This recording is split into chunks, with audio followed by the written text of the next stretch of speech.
But let's talk about the game itself. Super Bowl 56 has come and gone. The Los Angeles Rams have won by now, if you guys out there are living under a rock and don't know. But they beat the Bengals. 23-20 was the final score.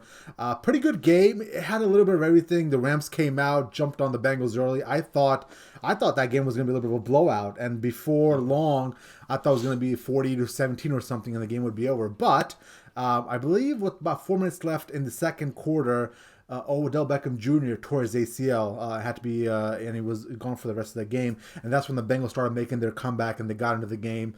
And it became a little bit of a defensive stalemate in the second half. So there's a lot to digest here, but I wanted to open to you first, Puma, and just get your initial thoughts on what you thought about the Super Bowl. What you thought was on the product in the field, and just any kind of impressions. Yeah, the product was good. I was with you, Jay. I thought this was going to have blowout written all over it just because, the Bengals are playing soft zone, which I understand because you have to, respect Odell's talent. But, I mean, they didn't really even double team him. Eli Apple was just burnt toast all day. If it wasn't Odell killing him, it was Cooper Kupp that was killing him. But the tide really did turn when Odell went down, unfortunately, when he tore his ACL on a non-contact injury. At that point, I saw the wind get back into the sails of the Cincinnati Bengals. They scored, going into halftime, and then they have that bomb to Jay. Correct me if I'm wrong. Was it Tyler Boyd that got that 73-yard bomb? T. Higgins. T. Higgins. It was T. Higgins that got the touchdown.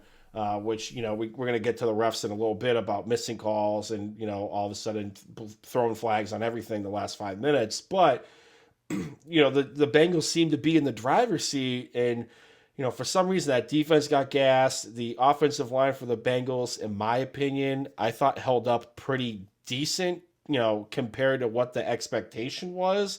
But down the stretch, that offensive line got manhandled. Raheem Morris was bringing five on the rush every time. Towards the end of the third quarter and in the fourth, and the Bengals really didn't adjust. They didn't go in like max protection or anything. They didn't do a whole lot of screen passes to keep the defense honest. So it was kind of a lack of situational execution and adaptiveness on the fly.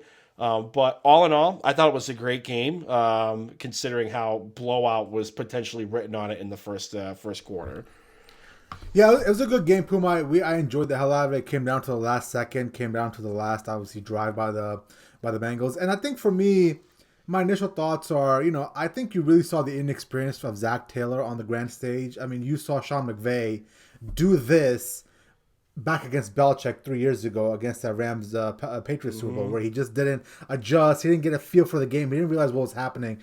And Zach Taylor had the same thing, because me and you were talking. We're like, for the love of God, throw a screen. I think you mentioned that. And I was thinking, that's perfect. Throw a screen here. They're so damn aggressive with that defensive line crashing in.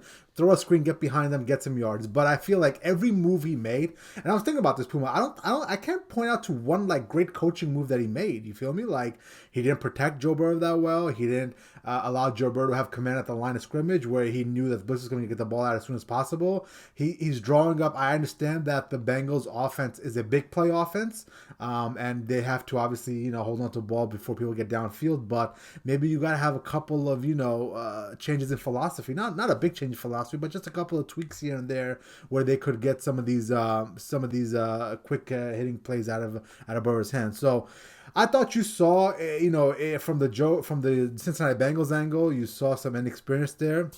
And then on the other side for the Rams, like, I feel so bad for OBJ. I mean, OBJ, before he can't get a hurt break. his ACL, dude, he looked really explosive. I couldn't believe it. That first touchdown he caught, where he beat the DB off the line and he went up and caught it, I was like, that's New York Giants, Odell. And I tweeted at this moment, Odell Beckham is completely back 100%. Because obviously he came over from the Browns to the Rams. He still had to work through the system. He had to learn the offense. For the first 3-4 weeks of being a Ram, he wasn't even on the field for more than 25-30% of the plays, but you saw his workload increase as the season went on. And you saw in the first round he had, what was it, 60 yards, and then 40, and then 60 yards the next game, and then in the NFC Championship game he had 100 plus, and he is at 52 yards within the first quarter and a half and a touchdown. I was like, all right, this dude's back. He's about to impose his will on this game. And then he obviously the ACL tear happens, and I just felt so bad for him, man. I mean, I've gone to a point now where I feel bad that people have been bashing him for so long.